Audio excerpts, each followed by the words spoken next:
विषय वाणिज्य पत्र व्यवहार અને સેક્રેટરીયલ પ્રેક્ટિસ વિભાગ બીજો ચેપ્ટર નંબર 7 કંપનીનું વિસર્જન। આના પહેલા લેક્ચરની અંદર આપણે પ્રશ્ન જોયો હતો કંપનીનું વિસર્જન છે એ કેટલી રીતે થઈ શકે છે અથવા તો કંપનીને ફડચામાં છે એ કેટલી રીતે લઈ જઈ શકાય છે। તો એક તો કીધું હતું અદાલત દ્વારા કંપનીનું વિસર્જન અને બીજો નંબર કીધો તો સ્વૈચ્છિક વિસર્જન। તો અહીંયા પ્રશ્ન એવો કીધો છે અદાલત દ્વારા ફરજિયાત વિસર્જન કોને કહેવાય અને તેના સંજોગો સમજાવો। કેટલા માર્ક્સની અંદર કીધું છે ભાઈ? તો કાં 2 માર્ક્સની અંદર પ્રશ્ન પૂછાય કાં 3 માર્ક્સની અંદર પ્રશ્ન પૂછી શકાય। શું? તો કે અદાલત દ્વારા ફરજિયાત વિસર્જન કોને કહેવાય તેના સંજોગો સમજાવો। અહીંયા અદાલત દ્વારા ફરજિયાત વિસર્જન કોને કહેવાય વ્યાખ્યા આપેલી છે તો કે ટ્રિબ્યુનલે કરેલા હુકમ દ્વારા કંપનીને ફડચાની પ્રક્રિયામાં લઈ જવામાં આવે તેને ટ્રિબ્યુનલ મારફત ફરજિયાત વિસર્જન કહે છે। ક્લિયર? શું વ્યાખ્યા કીધી છે?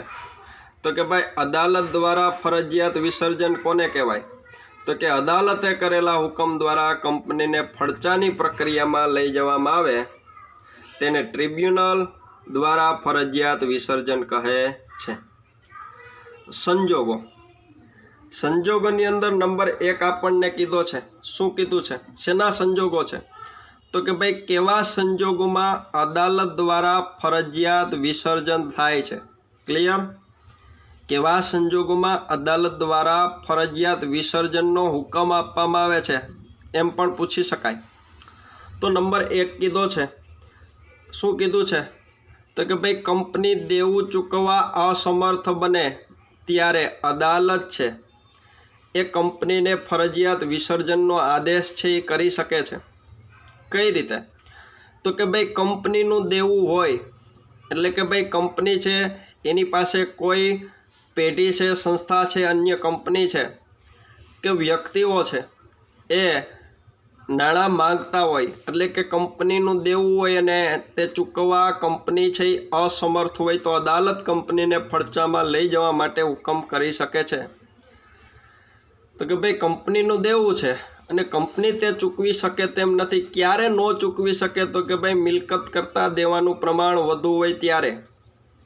તો આવા સંજોગોમાં અદાલત છે એ કંપનીને ફડચામાં લઈ જવાનો હુકમ કરી શકે છે। જો કંપનીની આર્થિક સ્થિતિ નબળી હોય ને કંપનીને કોઈ પણ પ્રકારનું દેવું ન હોય તો અદાલત છે આવો હુકમ કરી શકતી નથી। શેના માટેનો? તો કે વિસર્જન માટેનો। ક્લિયર? તો કે કંપનીનું વિસર્જન ક્યારે થાય? તો કે માત્ર ને માત્ર દેવું ચૂકવવાનું હોય ત્યારે પોતે દેવું ચૂકવવા માટે અસમર્થ હોય। પણ અહીંયા આપણે એવું કીધું છે એની આર્થિક સ્થિતિ નબળી છે પરંતુ કંપનીને કોઈ પણ પ્રકારનું કાંઈ દેવું નથી તો આવા સંજોગોની અંદર કંપની છે એનું વિસર્જન છે એ થઈ શકતું નથી। ક્લિયર? નંબર બીજો કીધો છે ખાસ ઠરાવ દ્વારા। કેવો ઠરાવ કીધો છે ભાઈ? ખાસ ઠરાવ। ખાસ ઠરાવ એટલે તો કે જેટલા વ્યક્તિઓ હોય એમાંથી 75% વ્યક્તિઓએ તરફેણની અંદર મત આપવો જરૂરી છે અને ખાસ ઠરાવ કહી શકાય। તો કે કોઈ કારણસર કંપની ખાસ ઠરાવ પસાર કરીને નક્કી કરે કે અદાલત દ્વારા કંપનીને ફડચામાં લઈ જવી છે। ક્લિયર? એ કંપની નક્કી કરે છે કે ભાઈ કંપની છે એને ફડચામાં લઈ જવી છે પણ કેવો ઠરાવ પસાર કરશે? ખાસ ફડચામાં લઈ જવી એટલે કે ભાઈ કંપનીનું વિસર્જન કરવું છે એવું કોણ નક્કી કરશે? તો કે કંપની। તો કંપનીના સભ્યો સામાન્ય સભામાં ખાસ ઠરાવ પસાર કરીને સભ્યો છે એ સામાન્ય સભાની અંદર શું કરશે? તો કે ખાસ ઠરાવ પસાર કરશે અને કંપનીને ફડચામાં લઈ જવાનો પ્રયત્ન કરશે। હવે અહીં એણે ખાસ ઠરાવ પસાર કર્યો એ ઠરાવની નકલ છે કોને આપશે? તો કે સંચાલકોને આપશે અને સંચાલકો છે ખાસ ઠરાવની નકલથી અદાલતમાં અરજી કરી શકે છે। ક્લિયર? અને જો અદાલતને યોગ્ય લાગે તો વિસર્જન કરી શકે। શું કીધું છે? તો કે ભાઈ કંપનીને એવું લાગે કે અદાલત દ્વારા કંપનીનું વિસર્જન કરાવવું છે તો થઈ શકે તો એના માટે શું કરવું પડે? તો કે સામાન્ય સભા, એટલે કોની સભા? તો કે શેરધારકોની સભામાં. કેવો ઠરાવ? તો કે ખાસ ઠરાવ. ખાસ ઠરાવ થઈ ગયા પછી શું કરવાનું? તો કે કાંઈ નહીં, એની નકલ છે એ સંચાલકોને આપી દેવાની. સંચાલકો શું કરશે? તો કે ખાસ ઠરાવની નકલથી અદાલતમાં અરજી કરી શકશે. અને અદાલત જોઈએ કે ભાઈ વ્યાજબી કારણ છે તો એને યોગ્ય લાગશે તો પોતે કંપનીને ફડચામાં લઈ જવાનો, વિસર્જન કરવાનો હુકમ પોતે આપી શકશે. ત્રીજો નંબર કીધો છે ભાઈ કંપનીની પ્રાથમિક સભા અને અહેવાલ. પ્રાથમિક સભા એટલે શું?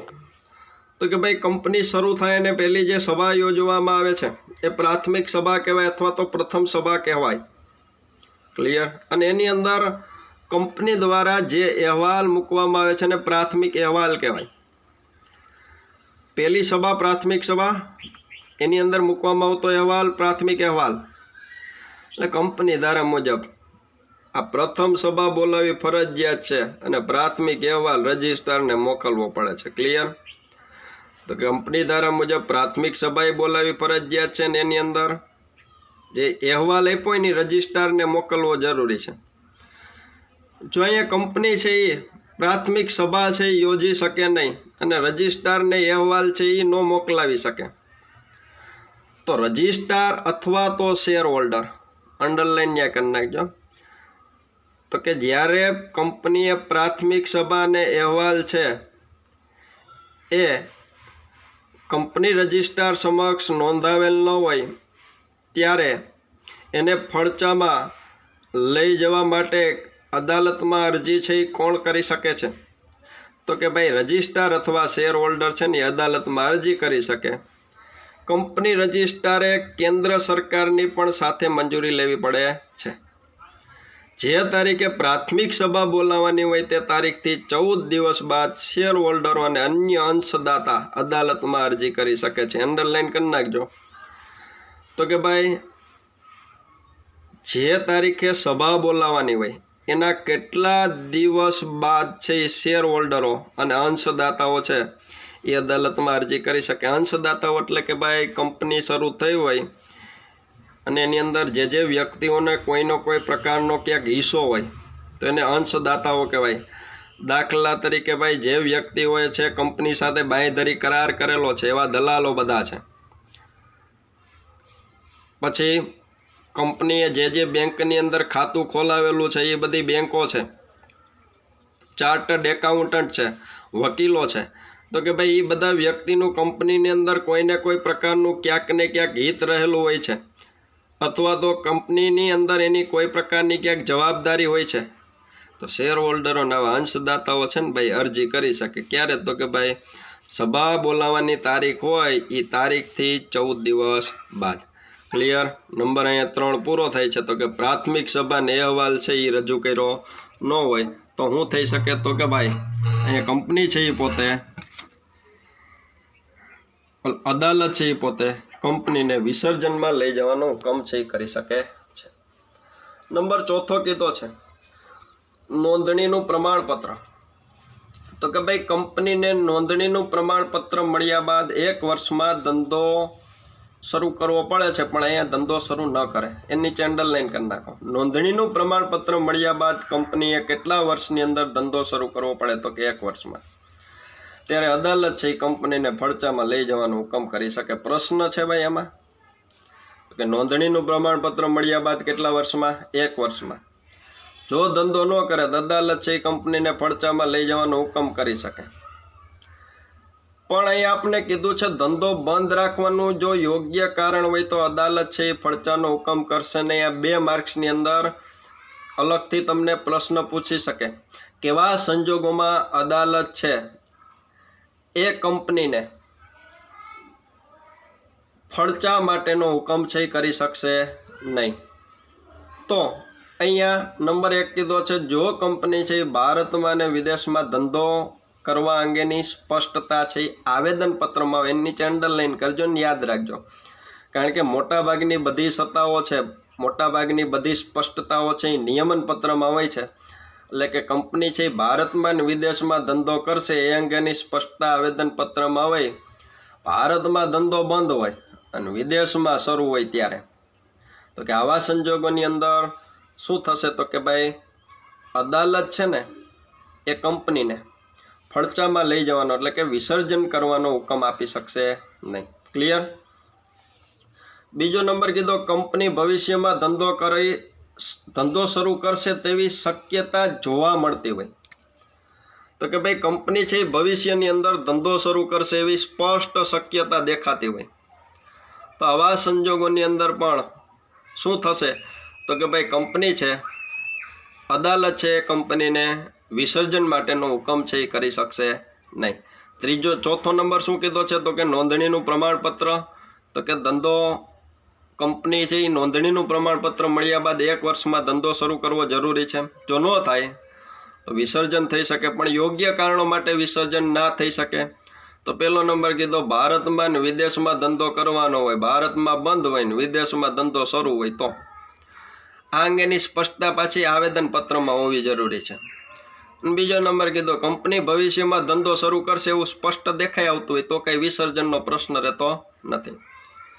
નંબર 5મો કીધો છે સભ્ય સંખ્યામાં ઘટાડો.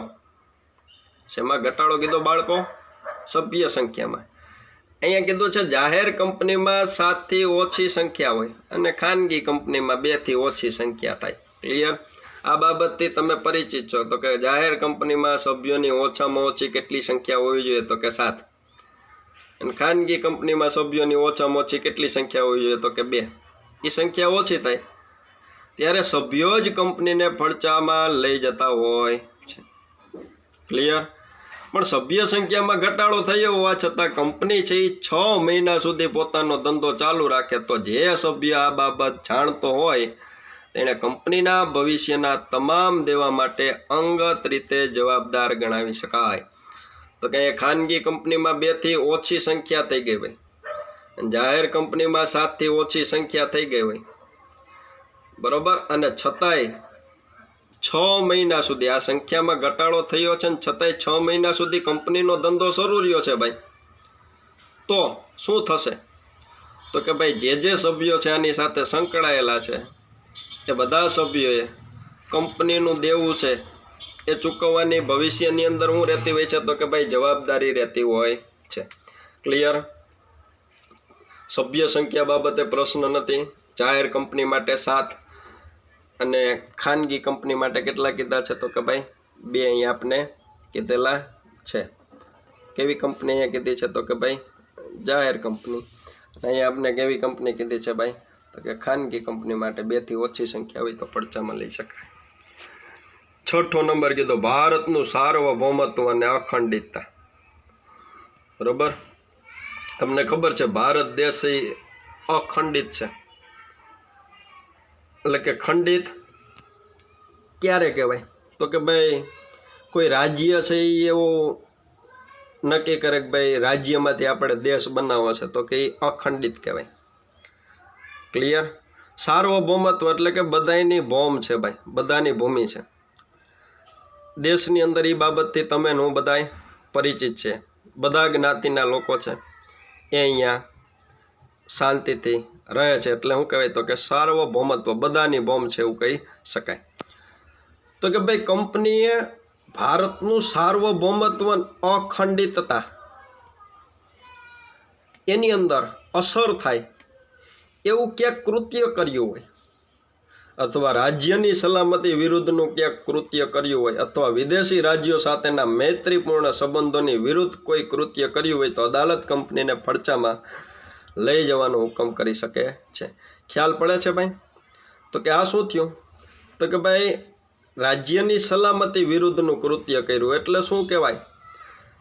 તો કે ભાઈ દેશથી રાજ્ય છૂટું થવા લાગતું હોય, બીજા રાજ્ય સાથેના સંબંધો છે એ બગડતા જોવા મળતા હોય, એટલે દેશ છે ખંડિત થશે એવું જોવા મળતું હોય તો આવા સંજોગોની અંદર અદાલત છે એ કંપનીને ફડચામાં લઈ જવાનો હુકમ કરી શકે છે.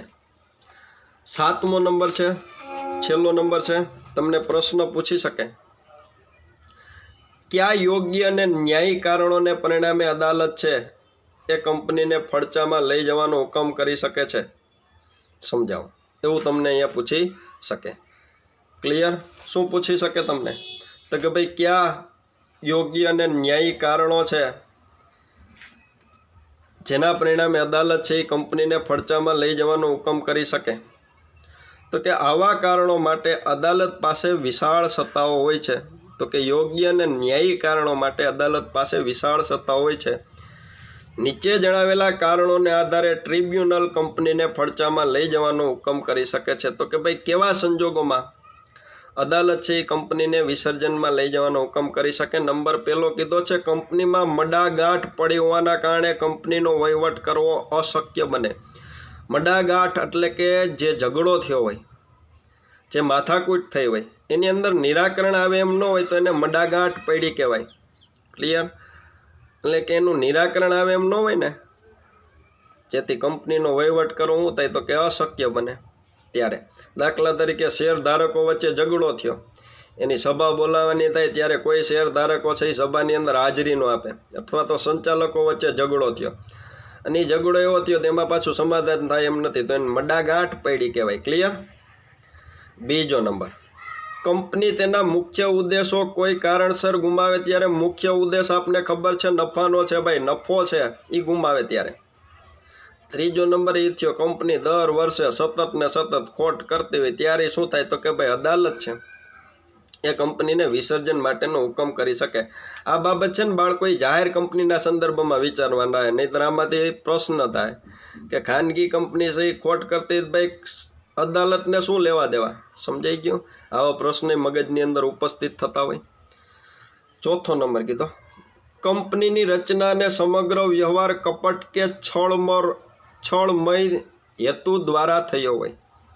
એટલે કે કંપનીની સ્થાપના અને એણે જે વ્યવહાર કર્યા છે ને એ કપટ માટે થયા છે એવું અદાલતને ખ્યાલ આવે ત્યારે પણ શું થઈ શકે તો કે વિસર્જનનો હુકમ કરી શકાય છે. અને છેલ્લો નંબર, કંપનીમાં લઘુમતી સભ્યો પ્રત્યે જુલમ થતો હોય. લઘુમતી સભ્યો એટલે શેરધારકો જ ગણવાના, કે જે શેરધારકો છે એ પોતે કોઈ સભાની અંદર કોઈ મતદાન કરતા હોય, કોઈ અવાજ ઉઠાવતા હોય, પણ એ બાબત છે એના સુધી પહોંચતી ન હોય, તો આવા સંજોગોમાં એની ઉપર જુલમ થયો એવું કહેવાય. તો ત્યારે પણ અદાલત છે એ શેના માટે તો કે ફડચા માટે હુકમ કરી શકે છે. આ શું છે તો કે એના સંજોગો છે. અહીંયા એ પ્રશ્ન છે એ પૂરો થાય છે. શું તો કે ભાઈ અદાલત દ્વારા ફરજિયાત વિસર્જનના સંજોગો. અહીંયા આપણો લેક્ચર છે એ પૂરો થાય છે. કાં 2 માર્ક્સની અંદર કાં 3 માર્ક્સની અંદર પ્રશ્ન પૂછાશે. 2 માર્ક્સની અંદર ખાસ મુદ્દાઓ અહીંયા યાદ રાખવા, કારણ કે આ ચેપ્ટરમાંથી મુદ્દાઓ છે એ 2 માર્ક્સની અંદર પૂછાય છે.